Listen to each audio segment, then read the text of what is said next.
नमस्कार और स्वागत है आज की इस खास बातचीत में। आज हम हिंदी साहित्य के एक बहुत ही कह सकते हैं महत्वपूर्ण नाटक पर चर्चा करने वाले हैं। जयशंकर प्रसाद जी का कालजयी नाटक ध्रुव स्वामिनी। हमारे पास ना इस नाटक का एक काफ़ी अच्छा विस्तृत सारांश है और ये सारांश इसकी कहानी, पात्रों और जो मूल विचार हैं उन पर काफ़ी रोशनी डालता है। एक तरह से ये हमें नाटक की आत्मा तक ले जाता है। तो हमारा इरादा यही है कि इस सारांश के जरिए ही हम नाटक की गहराई में उतरें और ख़ास तौर पर यह समझने की कोशिश करें कि प्रसाद जी ने नारी पात्र मतलब ध्रुव स्वामिनी को कैसे गढ़ा है, उनका क्या महत्व दिखाया है। सारांश खुद भी यही कहता है कि ये नाटक सामाजिक मुद्दों पर है और ज्यादातर नारी विमर्श पर केंद्रित है। तो चलिए इसी विमर्श को थोड़ा और खोलते हैं, है ना। देखते हैं ये सारांश हमें क्या सोचने पर मजबूर करता है। तो सबसे पहले बात करते हैं नाटक की नायिका ध्रुव स्वामिनी की। सारांश उनके बारे में कुछ खास बातें बताता है, जैसे कि वो निष्ठावान हैं, साहसी हैं और धर्म का पालन करने वाली हैं। अब ये गुण तो मतलब काफी पारंपरिक लगते हैं, लेकिन क्या कहानी बस इतनी ही है? सारांश में एक सिचुएशन का जिक्र है जो उनके कैरेक्टर को और कॉम्प्लेक्स बनाता है कि उनके पति किसी युद्ध में या शायद किसी बड़े संकट में फंसे हैं और इस दौरान घर की पूरी जिम्मेदारी जो है वो उनके कंधों पर आ जाती है। अब ये सिर्फ घर संभालने वाली बात नहीं लगती है ना, ये तो एक तरह से लीडरशिप रोल लगता है, खासकर उस जमाने में जब शायद महिलाओं से ऐसी उम्मीद कम ही होती होगी। और यहीं से बात और इंटरेस्टिंग हो जाती है। सारांश में एक लाइन है जो ध्यान खींचती है, वो समाज की चुनौतियों का सामना निडरता से करती है। ये कौन सी चुनौतियां हो सकती हैं?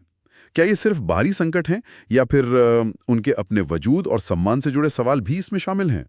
ये निडरता कैसी है? सारांश से क्या अंदाजा लगता है? इस तरह से इसे पेश करता है, उससे तो यही लगता है कि ये उस युग के समाज का मतलब सामाजिक ताने बाने का एक अक्स है, जहां महिलाओं की एक तय भूमिका थी, कुछ सीमाएं थीं और हाँ, कुछ खास उम्मीदें भी थी उनसे। उनका सिर्फ घर संभालना और पति की गैर मौजूदगी में परिवार को जोड़े रखना, यही अपने आप में एक बहुत बड़ा संघर्ष रहा होगा। और शायद सारांश इसी को निडरता की पहली सीढ़ी बता रहा है ना। और इसी से जुड़ा हुआ एक और अहम पहलू है जिसका इशारा सारांश करता है, नारी की स्वतंत्रता। ये शब्द अपने आप में बहुत वजन रखता है, खासकर प्रसाद जी के समय में। तो ये स्वतंत्रता कैसी है? क्या ये सामाजिक बंधनों से बिल्कुल आजादी की बात है? नहीं। सारांश यहाँ एक बहुत ही रोचक संतुलन दिखाता है। वो बताता है कि ध्रुव स्वामिनी अपने अधिकारों के लिए आवाज उठाती हैं, संघर्ष करती हैं। ये उनके व्यक्तित्व का एक मजबूत पक्ष है, बिल्कुल। लेकिन इसके साथ ही वो परिवार और संस्कृति का सम्मान भी करती हैं। ये जो द्वंद्व है ना, अपने हक के लिए लड़ना और अपनी जड़ों से जुड़े रहना, यही उनके चरित्र को गहराई देता है। सारांश पढ़कर ऐसा लगता है कि प्रसाद जी शायद ही दिखा रहे हैं कि स्वतंत्रता का मतलब हमेशा व्यवस्था को तोड़ना ही नहीं होता। कभी कभी उसके भीतर रहकर अपनी गरिमा और जगह के लिए लड़ना भी होता है, एक तरह से सिस्टम के अंदर से बदलाव लाने की कोशिश। हाँ, ये संतुलन वाकई बहुत ध्यान देने लायक है। मतलब एक तरफ व्यक्तिगत अधिकार, आत्मसम्मान की लड़ाई और दूसरी तरफ सामाजिक और पारिवारिक मूल्यों का आदर। ये टकराव ही शायद उनके संघर्ष को सही मायने में परिभाषित करता है, जिसका जिक्र सारांश में बार बार है। क्या ये सारांश इस संघर्ष के नेचर पर कुछ और बताता है कि ये सिर्फ बाहरी ताकतों से लड़ाई है, जैसे सामाजिक दबाव हो गया या कोई विलन टाइप पात्र, या फिर ये उनके मन के अंदर चलने वाला द्वंद्व भी है, मतलब कर्तव्य बनाम अधिकार, परंपरा बनाम अपनी इच्छा। और इसी से जुड़ा हुआ है नारी शक्ति का आइडिया, जिसके प्रतीक के तौर पर सारांश ध्रुव स्वामिनी को दिखाता है। सारांश कहता है कि वो केवल गृहिणी नहीं बल्कि अपने घर परिवार की आधारशिला होती हैं। ये आधारशिला होने का क्या मतलब है?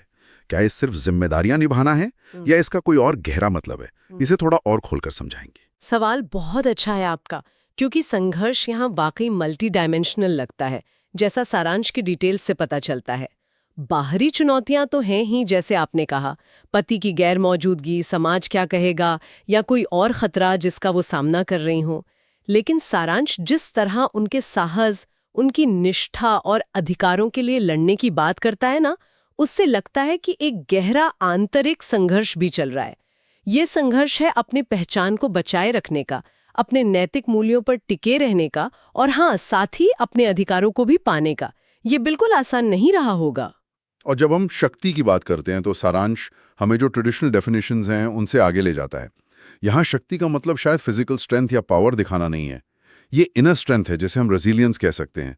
उनका धैर्य, उनकी अटूट निष्ठा, मुश्किल हालात में भी स्थिरता बनाए रखने की उनकी क्षमता। सारांश की ये लाइन बहुत महत्वपूर्ण है। अपने भीतर छुपी शक्ति से परिवार और समाज को स्थिरता दे सकती है। ये शक्ति दिखते नहीं है, पर इसका असर बहुत गहरा होता है। जैसे एक मजबूत नींव पूरी बिल्डिंग को संभाले रखती है, वैसे ही ध्रुव स्वामिनी अपनी आंतरिक शक्ति से परिवार को बिखरने से रोकती हैं। यही उन्हें आधारशिला बनाता है।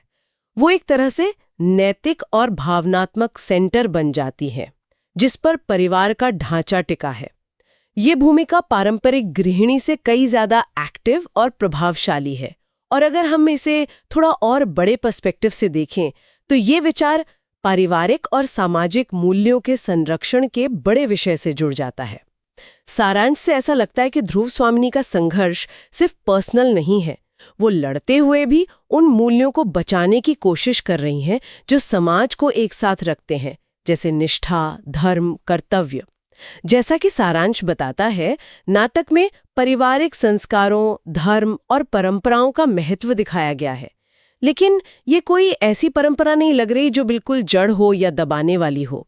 ध्रुव स्वामिनी के चरित्र के माध्यम से प्रसाद जी शायद ये दिखा रहे हैं कि इन मूल्यों का सम्मान करते हुए भी व्यक्ति अपने अधिकारों और सम्मान के लिए जगह बना सकता है। उनका संघर्ष इन मूल्यों को नकारना नहीं है, बल्कि उनके भीतर अपनी सही और सम्मानजनक जगह पाना है। ये विश्लेषण काफी दिलचस्प है कि कैसे उनका पर्सनल स्ट्रगल और उनकी इनर स्ट्रेंथ सोशल वैल्यूज और स्टेबिलिटी से जुड़ जाती है। ये दिखाता है कि पर्सनल और सोशल कितने गहरे जुड़े हुए हैं। अच्छा, अब आते हैं नाटक के अंत की तरफ। सारांश कहानी के क्लाइमैक्स के बारे में क्या इशारा देता है? ध्रुवा स्वामिनी की यात्रा कहाँ पहुंचती है? आखिर में उनका चरित्र किस चीज का प्रतीक बनकर उभरता है? सारांश में एक बहुत ही कह सकते हैं निर्णायक पंक्ति है जो उनके चरित्र का पूरा सार बता देती है। अपनी पूरी निष्ठा, संघर्ष और समर्पण से अपने कर्तव्यों का निर्वाह करती है। उसका चरित्र महिलाओं के साहस, त्याग और धैर्य का प्रतीक बनता है। तो कहानी के अंत में वो इन 3 गुणों साहस, त्याग और धैर्य के प्रतीक के रूप में सामने आती हैं। उनका पूरा जीवन, उनका संघर्ष एक तरह से एक मिसाल बन जाता है। लेकिन ये जो त्याग है, क्या ये किसी मजबूरी का नतीजा है या फिर ये उनका अपना चुनाव है? हाँ, ये पंक्ति उनके पूरे कैरेक्टर आर्क को जैसे समेट लेती है। कर्तव्यों का निर्वाह यहाँ सिर्फ एक पारंपरिक भूमिका निभाना नहीं लगता। इसमें उनका पूरा संघर्ष, उनकी निष्ठा, उनका समर्पण सब कुछ शामिल है। और सारांश जिस तरह उनके साहस और धैर्य पर जोर देता है ना, उससे यही लगता है कि ये त्याग किसी लाचारी या मजबूरी से नहीं आया, बल्कि ये एक सचेत चुनाव है जो उनके मजबूत आंतरिक बल से आता है। वो परिस्थितियों से हार नहीं मानती, बल्कि उनका सामना करते हुए अपने मूल्यों पर खरी उतरती हैं। और हाँ, सारांश नाटक के कुछ और विशेषताओं को भी हाईलाइट करता है जो प्रसाद जी की कलात्मक दृष्टि और नाटक के गहरे संदेश को समझने में हमारी मदद करती हैं। इन पर भी ध्यान देना जरूरी है मुझे लगता है। पहला, जैसा कि हमने बात की, नारी विमर्श। सारांश साफ करता है कि ये नाटक महज एक कहानी नहीं है। ये उस दौर में महिलाओं की मानसिक स्थिति, उनके सामाजिक स्थान और उनके आत्मसम्मान से जुड़े जो कॉम्प्लेक्स सवाल थे उनको उठाता है। ये हमें सोचने पर मजबूर करता है कि समाज महिलाओं को कैसे देखता था और महिलाएं खुद अपने वजूद को कैसे देखती थी। प्रसाद जी ने ध्रुव स्वामिनी के जरिए इन सवालों को बहुत संवेदनशीलता से छुआ है। दूसरा पहलू है संस्कृति और परंपरा। सारांश बताता है कि नाटक भारतीय सांस्कृतिक मूल्यों और परंपराओं के महत्व को दिखाता है, लेकिन ये सिर्फ उनका गुणगान नहीं है। ध्रुव स्वामिनी का चरित्र दिखाता है कि परंपराएं स्थिर या बदलने वाली नहीं होती। उनमें नई सोच, व्यक्तिगत अधिकार और सम्मान के लिए भी जगह बन सकती है और बननी चाहिए। ये एक तरह से परंपरा की डायनामिक नेचर को दिखाता है। तीसरा, जो प्रसाद जी की लेखनी की खास पहचान है, भावनात्मक संवाद। सारांश इशारा करता है कि नाटक के डायलॉग सिर्फ कहानी को आगे नहीं बढ़ाते, बल्कि वे गहरे भावों और संवेदनाओं से भरे हैं। प्रसाद जी की काव्यात्मक भाषा पात्रों के अंदर के द्वंद्व, उनकी पीड़ा, उनके संकल्प को बहुत ही मार्मिक ढंग से व्यक्त करती होगी। ये संवाद ही तो पात्रों में जान डालते हैं। और चौथा, जो सबसे महत्वपूर्ण है, सशक्त नारी चरित्र। सारांश बार बार ध्रुव स्वामिनी के मजबूत व्यक्तित्व पर जोर देता है। वो महज एक विक्टिम नहीं है जो हालात के आगे घुटने टेक दें। नहीं, बल्कि वो एक ऐसी योद्धा है जो मुश्किल परिस्थितियों से जूझती हैं, अपने मूल्यों पर टिकी रहती हैं और अंत में प्रेरणा का स्रोत बनती हैं। खासकर प्रसाद जी की भाषा की जो पोएटिक क्वालिटी है और जिस गहराई से उन्होंने एक स्त्री के मन की जटिलताओं को, उसकी भावनाओं को, उसके संघर्षों को समझा और प्रस्तुत किया है, वो इस नाटक को आज भी इतना रेलेवेंट और प्रभावशाली बनाता है। सारांश इन सभी पहलुओं की ओर बहुत अच्छे से इशारा करता है। बिल्कुल सही कहा। ये सारी विशेषताएं मिलकर इस नाटक को सिर्फ एक लिटरेरी वर्क नहीं बल्कि एक सोशल और साइकोलॉजिकल डॉक्यूमेंट भी बनाती हैं। और इन सब का निचोड़ क्या है, मतलब वो मूल संदेश जो प्रसाद जी देना चाहते थे। सारांश ने इसे बहुत ही अच्छी ढंग से एक वाक्य में समेटा है। नारी शक्ति समाज की आधारशिला है। उसका सम्मान और सम्मानजनक स्थान ही समाज को सशक्त बनाता है। ये वाक्य अपने आप में कितना पावरफुल है। ये सीधे सीधे नारी के महत्व को, उसकी शक्ति को, उसके सम्मान को समाज की मजबूती और प्रगति से जोड़ता है। ये सिर्फ एक इमोशनल अपील नहीं है बल्कि एक सामाजिक सच्चाई को सामने रखने जैसा है। तो अगर हम पूरी चर्चा को समेटें तो सारांश के आधार पर हम कह सकते हैं कि प्रसाद जी ने ध्रुव स्वामिनी के माध्यम से न केवल एक सशक्त और प्रेरणादायक नारी चरित्र गढ़ा, बल्कि नारी की भूमिका, उसके अधिकारों और समाज में उसके सम्मानजनक स्थान के सवाल को बहुत ही संवेदनशीलता और हाँ, कलात्मकता के साथ उठाया है। उन्हें दिखाया कि कैसे एक व्यक्ति, खासकर एक महिला, परंपरा और आधुनिकता, कर्तव्य और अधिकार के बीच संतुलन साधते हुए अपनी पहचान बना सकती है। निश्चित रूप से। और जो बात इस नाटक को, जैसा कि सारांश से लगता है, खास बनाती है, वो ये है कि ये सिर्फ अपने समय की कहानी कहकर खत्म नहीं हो जाता। यहाँ जो मुद्दे उठाए गए हैं, नारी शक्ति, अपने अधिकारों और सम्मान के लिए संघर्ष, व्यक्तिगत पहचान बनाम सामाजिक भूमिका, परंपरा और बदलाव के बीच का वो तनाव, ये आज भी उतनी ही प्रासंगिक है, शायद कुछ मायनों में और भी ज्यादा जटिल रूप में हमारे सामने है। ध्रुव स्वामिनी का चरित्र, जैसा सारांश में दिखता है, हमें एक रास्ता दिखाता है कि कैसे अपनी जड़ों का सम्मान करते हुए भी अपने आसमान की तलाश की जा सकती है, कैसे अपने कर्तव्यों को निभाते हुए भी अपने अधिकारों के लिए मजबूती से खड़ा हुआ जा सकता है। प्रसाद जी ने ध्रुव स्वामिनी के माध्यम से इन गहरे और अक्सर कॉन्ट्राडिक्टरी लगने वाले विचारों को बहुत ही सशक्त और कलात्मक ढंग से प्रस्तुत किया है। ये नाटक और इसका सारांश हमें ये सोचने पर भी मजबूर करता है कि समाज कैसे बदलता है और इस बदलाव की प्रक्रिया में महिलाओं की भूमिका कितनी सेंट्रल होती है। उनकी स्थिति समाज के स्वास्थ्य का एक तरह से पैमाना होती है ना? आज में जयशंकर प्रसाद के प्रसिद्ध नाटक ध्रुव स्वामिनी के उपलब्ध सारांश के आईने में झांका और उसके मुख्य विचारों, पात्रों और संदेशों को समझने की कोशिश की। हमने देखा कि कैसे ये सारांश एक ऐसी नारी की कहानी कहता है जो निष्ठा, साहस और धैर्य के साथ न सिर्फ बाहरी चुनौतियों का सामना करती है बल्कि अपने अधिकारों, आत्मसम्मान और पारिवारिक सामाजिक मूल्यों के बीच एक मुश्किल लेकिन जरूरी संतुलन बनाने का लगातार प्रयास करती है। और इस चर्चा के अंत में एक विचार सबके मन में छोड़ जाते हैं जिस पर आगे सोचा जा सकता है।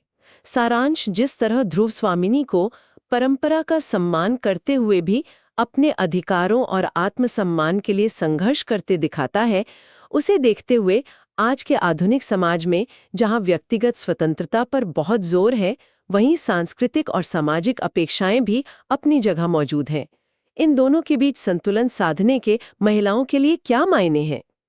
क्या ध्रुव स्वामिनी का संघर्ष आज भी किसी न किसी रूप में जारी है? और अगर हाँ, तो उसके नए रूप, नए आयाम क्या हैं? इसी विचार के साथ आज की ये गहरी बातचीत यहीं समाप्त होती है। उम्मीद है ये चर्चा ध्रुव स्वामिनी और उसके माध्यम से उठाए गए सवालों पर और सोचने के लिए प्रेरित करेगी।